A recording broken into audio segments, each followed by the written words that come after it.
Our Lady of Mount Carmel's Church and Carmelites Convent, the Church of St. John the Baptist, known to most as Carmine, is inextricably linked to the Carmelite friars who were in attendance until their suppression in 1909.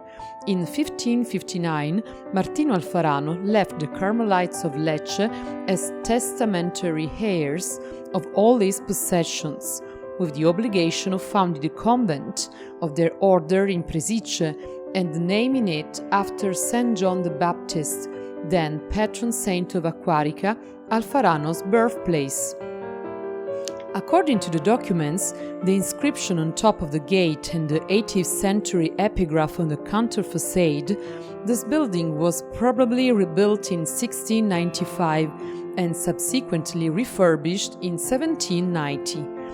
Its highly sober façade is part of the building works carried out in 1690, as we learn from the inscription on top of the gate. Right in the center, there is a fresco depicting Our Lady of Mount Carmel, probably added later.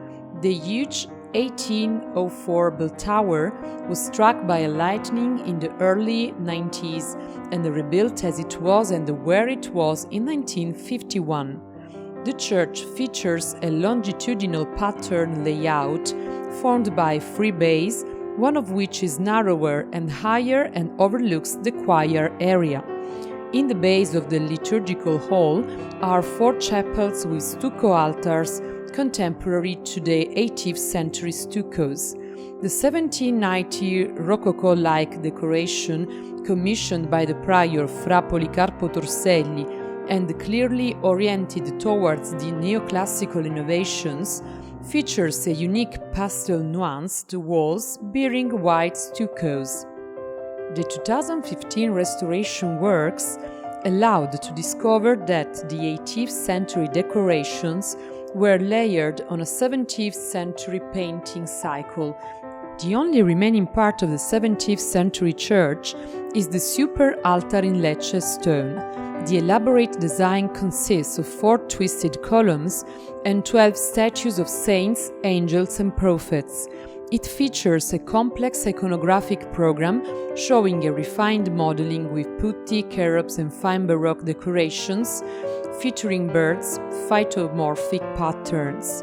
The altar houses in a 4-lobed edicula a painting on canvas depicting Our Lady of Mount Carmel, bearing the statue of the Baptist in its center. The convent was active until the early 80s. The sober facade leads to the porch of the cloister, containing interesting 17th century frescoes.